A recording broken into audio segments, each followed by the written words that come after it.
Jay, can I call you Jay or you prefer some other nickname? So you can either call me Jay or Jorge. Either one is fine. First, I would like you to introduce yourself to everyone who doesn't know you. Sweet, okay. So, hello everybody. My name is Jorge Miguel Rivera-Herrans. Most people just call me Jay. And I'm currently writing a musical called Epic. I've been writing it for about 2 years and 3 months now. And it is my passion project. It is the most important project I've ever embarked on. And I'm so excited about it. So I have a lot of questions about it. But first, I know you take inspiration from video games and anime. And I would like you to share with us which aspects of them you're taking to create your songs. Oh, sweet, for sure. Okay, so in video games and okay, first off, I am a huge nerd for video games and anime. You can ask like either one of my parents. Since I was a kid, I would always be just like playing so many video games. The thing I love about video games from a narrative standpoint is that a lot of really good video games have this awesome sense of progression that like hooks you in, right? So whether it's like the level design or it's the idea of like your character gets stronger throughout time, there's so many video games that are just so great at making you feel like you're moving forward, right? And so I'm really inspired by that kind of storytelling in a musical as well. And then also just so many video games have such great scores and music. So that's in terms of video games. And then in anime, what I love about anime is there are so many over-the-top moments where the emotion is just skyrocketing and the visuals and everything. I love mixing. I love the idea of a story with a score and with music that is super large and epic in scale, and with emotions that are also larger than life and that match the medium. So yeah, I love using those as inspiration. Yes, I heard you thought Attack on Titan, I think is English. I'm so in love with Attack on Titan. So am I. You describe it as epic too. So I would like to, if you could put in words your definition from epic and how you applied it to the musical. For sure. So the first thing I think about when I like just the word epic in general is scale. And what I mean by that is like super large set pieces. Like the beginning of Epic, of the musical, it literally starts with all these warriors jumping out of the Trojan horse and like sacking the city of Troy. And it's the Trojan horse is on fire. There's all these warriors, and it's insane. It's epic, right? So I just love Attack on Titan for that same reason. Every time somebody goes and then turns into a giant, I just like, yeah, I get super excited. You're always talking about scales, so I want to ask, how do you define your scales? Because you have to establish what is little and what is big, and how do you do it in the musical? Oh, okay. So I love this question. So the first song, it's super zoomed out. Right? And what I mean by that is, so all these warriors are jumping out of the Trojan horse. Halfway through the song, Zeus shows up and is like, I can't spoil it, but basically he puts Odysseus into like a really difficult situation where he has to choose between two lives. Sorry, he has to choose whether or not to kill someone. And so there's this like really large moments and there's huge fight scenes. And then the next song, all of that is taken away and it's just Odysseus and the life that he has to decide what to do with. And so what I love about that is that the first song, it's super zoomed out. We have super large in scale, but then in the next song, we zoom in only on Odysseus, on what matters to him. And so I think it's a really awesome way to demonstrate the difference in scale, right? We have this idea of like, when does a man become a monster? And so when we really explore those themes, that's when we take away all the scale and we just focus on the person and the themes and yeah. Of course, it will be wonderful to know where are you going to, where can people listen to those songs or your demos that is not TikTok, not a platform. So right now I have the first 5 songs on my website. Sorry, I have my current draft of the first 5 demos on my website. My only reluctance with like pushing that out to everybody is that some of those songs are gonna get major rewrites. Just because as I've like continued writing the show, I've gotten a better grip on what the musical language of the show is. And I'd like for the beginning to be as consistent in that musical language as the rest of the show. So for example, like songs 3 and 4, which are some like songs that like a lot of people know right now, like Full Speed Ahead, that's gonna get some major rewrites. This song Ismaris also is gonna have some major rewrites. But yeah, if people are interested in just seeing the process and seeing like where things, how much things can change over time, then yeah, on my website you can find the first 5 songs. What is the first song you thought of? The first song I thought of for Epic, okay, that's the first song I thought of for Epic. Well, it's funny because a bit over 2 years ago, my initial intention for Epic was for it to not only be the Odyssey, but to be both the Iliad and the Odyssey. So I was gonna try to do all of the Trojan War in like Act 1 and somehow do the Odyssey. It didn't work out because it was too much and I wanted to do all the characters in the story justice.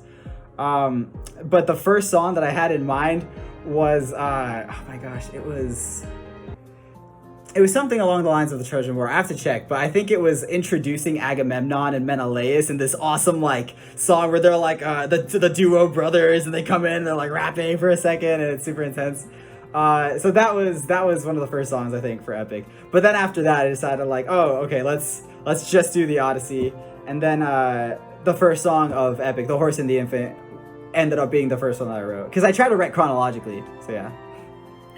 Awesome. I know you played Jesus Christ in Jesus Christ Superstar with Matt Hopkins. Yeah. Yes, I saw the video. I heard you sing. That was awesome, dude. Oh, thank you so much. I was terrified for that, by the way. I was sick for the 2 weeks before the show night. Sorry, I didn't mean to cut you off. You were saying? No, sorry. To hear more about it. So I was sick for the complete two. So basically, what was the process was supposed to be, because they were bringing back alumni for it. So we show up, we'd have like a week or 2 of rehearsals, and then do the show, right? And I was sick for the 2 weeks before rehearsal, so I couldn't attend the in-person rehearsals. So I was watching like the rehearsal through FaceTime and stuff. Basically what happened was I finally was good to go on the day of the show. I showed up for sound check. They ran me through the show super quick in like 30 minutes. So like, okay, you start here, then you gotta sing this song, then you run over here, then blah, blah, blah. And by the end of the show, you have to run all the way to the top of the stadium, and you gotta put yourself on the cross, and then you go like this, right? And then you sing these lines, and I was terrified. And then we did sound check, and there's like an echo from when you sing it versus what comes back to you, because it's such a big stadium, and then what you're hearing in the little earpieces. So before it, I was like kind of freaking out. So I'm really happy with how it went. Yeah. So. There was brief time where they thought they were going to cancel the whole thing because of the pandemic situation.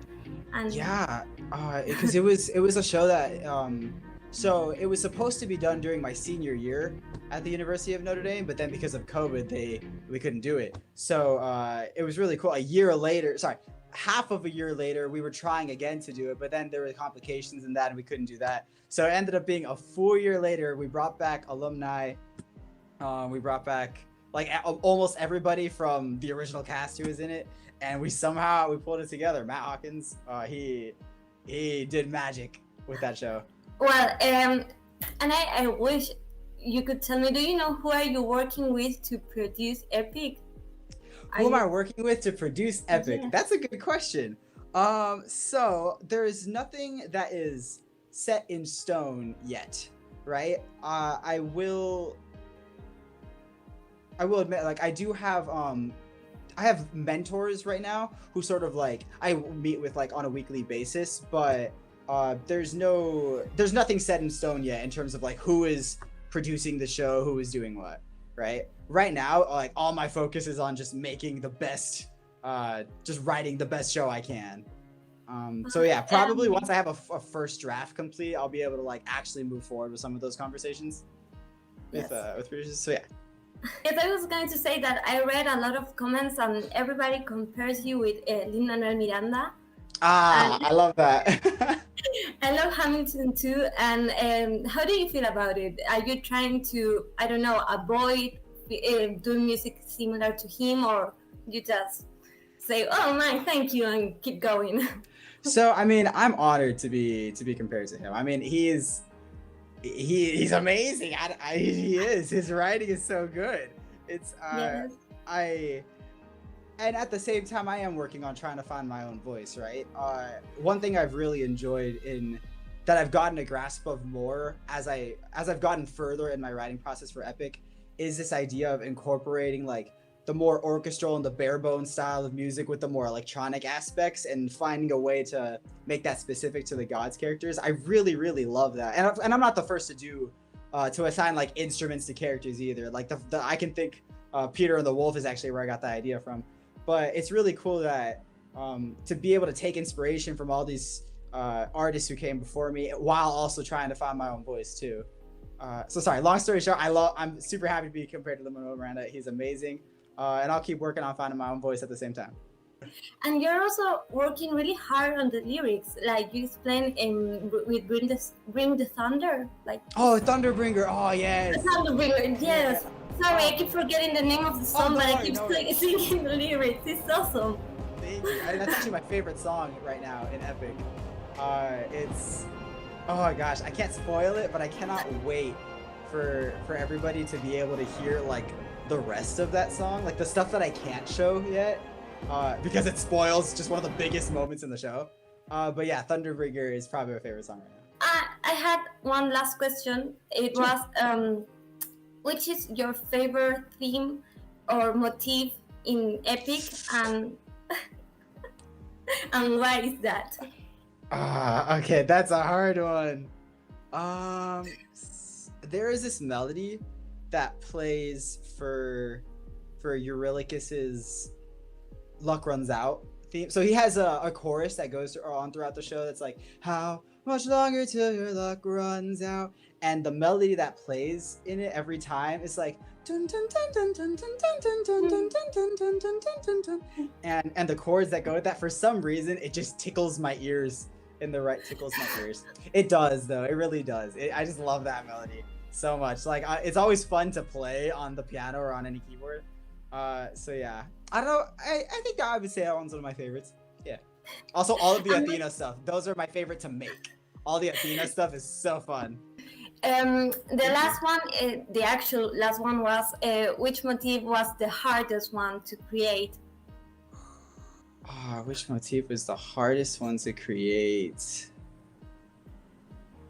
That's a good one. Oh my gosh. For example, I don't know if you know, but Not Throwing Away My Shot, it took like 1 year of writing from Lin-Manuel Miranda. And man. Is there any song or motif that took that from you, took that effort from you? Honestly, Poseidon. See, the thing is, like, Cersei and Calypso were both extremely difficult, but for some reason, Poseidon I found to be the most. I had the most cut drafts for Poseidon than as an individual character than for any other character. Like I have Poseidon drafts that sound like a bad Kanye West song, right? Not that Kanye West is bad, but that it sounds like if I didn't do Kanye West justice. That's what it's like. Some Poseidon song sounded like. Yeah, definitely Poseidon as a character in general, just because it's I have to capture this balance of showing his ruthlessness ideology, but also making him look cool, but also making him a little unhinged, but also making him scary. You know, it's all these things of trying to like keep it together. That is like only his character in the entirety of Epic could have that feeling. So definitely I would say Poseidon's been the most difficult one. And he only shows up twice in the whole show. He only shows up twice. So I have like those 2 times to show him and just make him unforgettable. So yeah, definitely Poseidon. Well, the song makes quite the impression. Thank you. Well then, about Poseidon. Okay. He's an awesome character, and it's quite amazing the way you make him work, because when you're reading in Spanish it's Odisea, it's really hard to understand why he's trying so hard to make a righteous man to avoid him to go home. So how did you find a way to justify his actions and build the character? It's a great question. So basically what I wanted Poseidon, okay, I had several ideas in mind that I wanted to implement. One is throughout the show, you see Odysseus become, in a sense, not that he literally becomes Poseidon, but you see him transform into a ruthless character, right? I've shown only like nice Odysseus throughout the show. Throughout, like, on TikTok, I've only shown like specific like moments of Odysseus because I want you guys to like experience that transformation and be like, oh, this is the Odysseus that they talk about in the Odyssey, right? We see him become a ruthless, and so I basically wanted that song Ruthlessness, Poseidon's first song in Act 1. I wanted that song to be the sort of thesis of the show, which is that ruthlessness is mercy upon ourselves. And that's not to say like go be mean to everybody, but it's more, I'm hoping that as Odysseus sees it, it's more of an empowering message of like, it's okay to have that monster inside of you in order to protect that which you care about, or those who you care about, you know? So in terms of like thematically, that's what I wanted to do with Poseidon. I wanted to, but also Poseidon takes it to an extreme too, because he's not mad at Odysseus for not killing his son. I think that's something that will be clarified when people see the show, hopefully. He doesn't respect Odysseus because he thinks that Odysseus doesn't have what it takes to protect his crew or to protect whoever he cares about, right?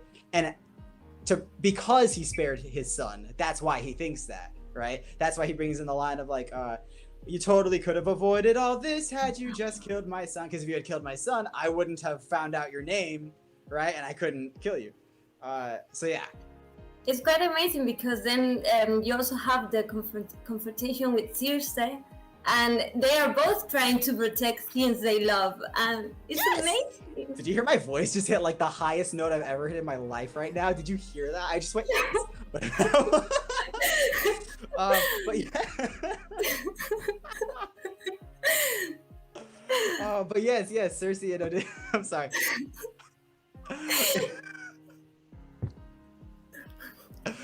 I want to like just like have me saying that yes, just like 10-hour loop, just that. I'm gonna put that on YouTube. But yeah, it's cool that you bring that up because Cersei and Odysseus are both in that moment. Cersei has her own form of ruthlessness, right? What's really cool about the epic iteration of her is that it's not simply I like to turn men into pigs. Which I'm not saying that is the case of the source material, but I've heard people make the argument that that's how they've interpreted it. What I love about this iteration of Cersei versus Odysseus is they're both trying to get something. Cersei claims that she has nymphs that she is trying to protect, and Odysseus wants to retrieve his men who went missing. So in a way, they're both like having something to fight for in specific, and they're both ruthless about it, or they're both trying to be ruthless about it. So yeah. So cool. What do you think that people is going to feel when the production is finally over? Because you had a lot of people waiting for it, me included. Oh, I know how I hope they feel. I hope that we're all like, yes, finally. You know, that would be a lot of fun. Yeah, I'm hoping that when they leave the show, though, that they're having happy tears. I'm trying to find an ending for the show that's like, it's not sad. Like when I say tears, I don't want it to be a sad ending. I want it to be a super happy ending. Yeah, I want it to be like, oh my god, he did it. You know, like I want it to be like, yes. You know, so that's the goal. That's what I'm trying to go for. So hopefully when they see the show, it's a lot of excitement. I hope that people while watching Epic feel the same sense of like awe and wonder that I would get as like a kid. I don't know, I'm thinking of like times I watched like Star Wars with my dad and things would happen and we'd be like, oh, you know, or like just playing a video game and just being like, oh my gosh, that's so cool. I hope that that's what people feel like when they finally get to see Epic one day. And have you ever thought about a way of making it worldwide? Oh, so if everything goes well, right? My goal is actually for it to be a touring show, just because there's a lot of people who, if I understand correctly, there's a lot of demographics who can't necessarily just book a flight to New York on a whim, you know, and that can be very expensive. I would love if instead it's sort of sort of like the same structure as like what a pop artist does, where they go on tour and they go like everywhere instead. And so it's like, oh, that stadium that's near you, they're doing Epic on Friday, and everybody in the stadium's packed with people. I don't know, that'd be fun. That's at least one of my goals. I would like for it to be a show that goes all over the world. That's my goal. That's one of my goals. Also, I have another goal where like hopefully Epic is an anime musical one day. That would be cool. Could you imagine? That'd be fun. That would be so great. And I saw someone making an animation about, I think it was Inframundo en español. I don't know how to say it in English. Inframundo. Yes, the music is the underworld. The underworld. Yeah, the underworld. Yeah. Yeah. Oh my gosh. So that was her name. Her artist name is Zenzi Fable. The real name is Alex, and they're amazing. Oh my gosh, they're so good, so amazing. I saw that. They've made like awesome. They've actually made emojis for Epic, by the way. I don't know if you're on the Epic Discord, but we have like all these like emojis now for like every character almost. There's this really funny one of me as Odysseus going like like that. That's my favorite one.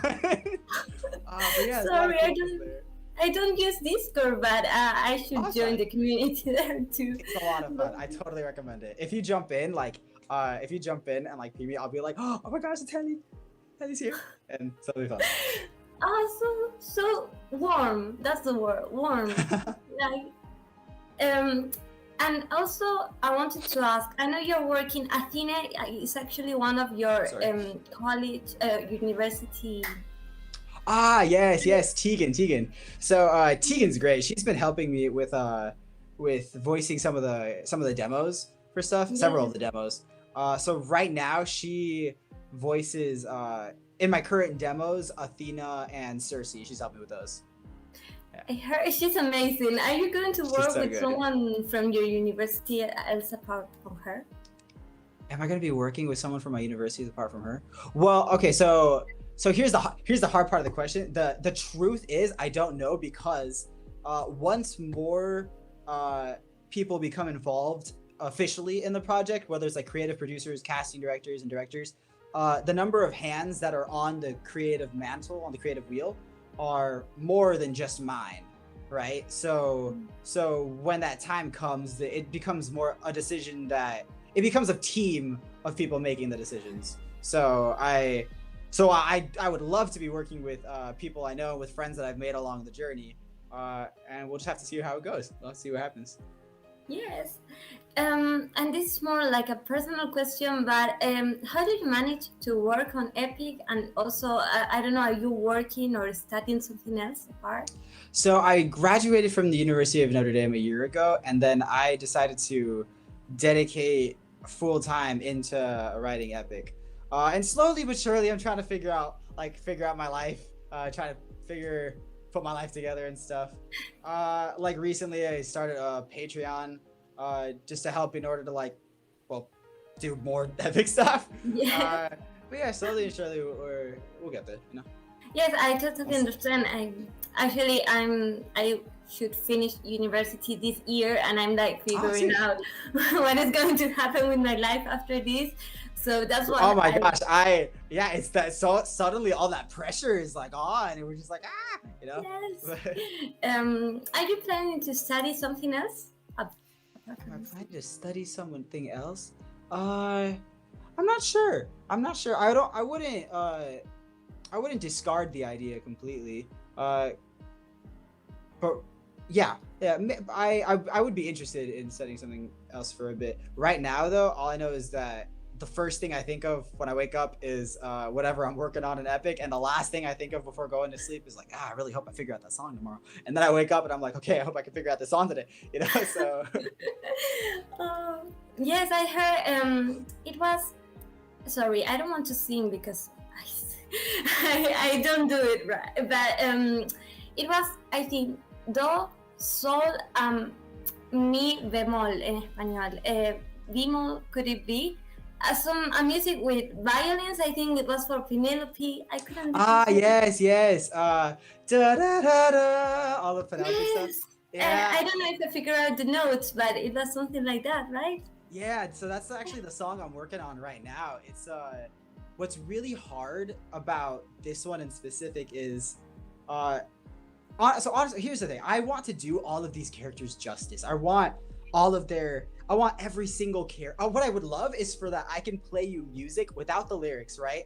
And people would be able to identify, oh, that's definitely this character.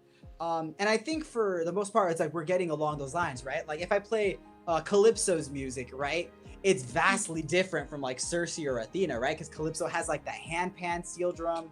It's very tropical sounding. You'll probably hear like waves in the background occasionally. If I play like Cersei stuff, it's a lot of staccato violins going like dun dun dun dun dun dun with like a really pop sound, right? If I play Athena, there's a piano going crazy, like right? Like it's so much fun. Like Athena's the disco queen apparently, and so, but all of those characters that I just mentioned, they are goddess or divine in some sort. And so because of that, I'm able to incorporate a lot of, as I can go crazy with the electronic aspects. Penelope is not a goddess, right? And so one of the things I'm trying to do, so just from the get-go, I know I can't be throwing electronic aspects at it because it doesn't align with the musical language that I've constructed throughout the rest of the show. And so one of the challenges that I'm having right now is I'm trying to figure out how I can write a Penelope song that is as of right now, her instrument is either a viola or a cello. Probably viola, just because throughout the rest of the show, every time Penelope is mentioned or something, there's a viola in the background, like supporting the rest of the instruments. I'm like, okay, it's probably viola. And so the song that I'm trying to write for her right now is, my current draft is only strings. There's no electronics. There's no other instrument. It's just a string ensemble playing something that, if done correctly, can come out as a really beautiful song.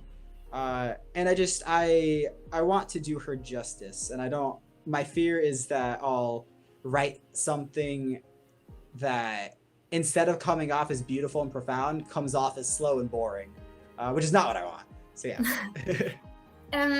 There's I don't know how to say it, sorry. A criteria, like a reason why you choose an instrument for a character. Why do you do it? Okay. Would you like to share it? Yes. Okay. I don't know, just a couple of characters, and not all of them because it may be a major spoiler. Oh no, for sure, totally. So okay. So the first one, guitar for Odysseus, right? What's awesome about the guitar is that we are in a show where it goes from orchestral to more electronic, right? And the guitar, what's awesome about the guitar is I can change the type of guitar depending on like what Odysseus is up to, right? So I could let the audience know with as simple as on an electric guitar, and we're like, oh, now I know what side of Odysseus we're getting. Versus for example, in the song Just a Man, which is the second song of the show, it's the one where he has to make that very intense decision about what to do with somebody else's life. It's a soft nylon string guitar, classical guitar, right? And so we get this much more vulnerable side of him. And so also I think it just felt right, the idea of like lead guitar, main character kind of thing. But mostly it was just because the variety and the versatility of the flexibility of the instrument itself, and how it allows me to represent Odysseus in a way that I feel I wouldn't be able to do the same with any other instrument, right? Like Odysseus as a guitar feels so right to me, right? Another one that feels so right to me is Athena. Athena as a piano is probably my favorite instrument choice in the whole show. Like, don't get me wrong, I love Odysseus' guitar, but Athena as the piano feels so cool. Every time she comes in and we hear that chord progression where it's like, dun, dun, dun, dun, dun, dun, right? It's like, because the dexterity needed to be able to play that fits with this idea that she's also cunning and like a goddess of wisdom and war strategy, and how it accentuates Odysseus' instrument as well when they team up. And also how it accentuates Telemachus's instrument when they team up as well. Spoiler. But yeah, so that's gonna be fun.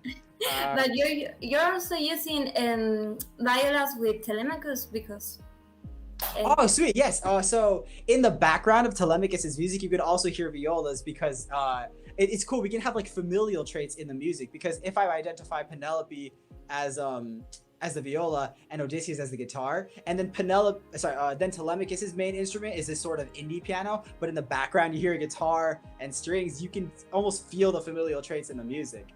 But there's a reason why his main instrument is actually a type of piano. And I don't want to spoil anything else, but yeah. Okay, well, thank you. Of course. So great. Well, it was really nice to meet you. It was so great to meet you. Yes, and we're hoping to see Epic in theaters someday. That would be fun. I hope so too. I really hope that happens. That would be a bummer if it didn't. But yeah, sweet. Thank you so much. And again, if you have any other questions, I'm happy to answer them. Please feel free to message me. I will do my best to answer as quickly as possible. Oh, thank you so much.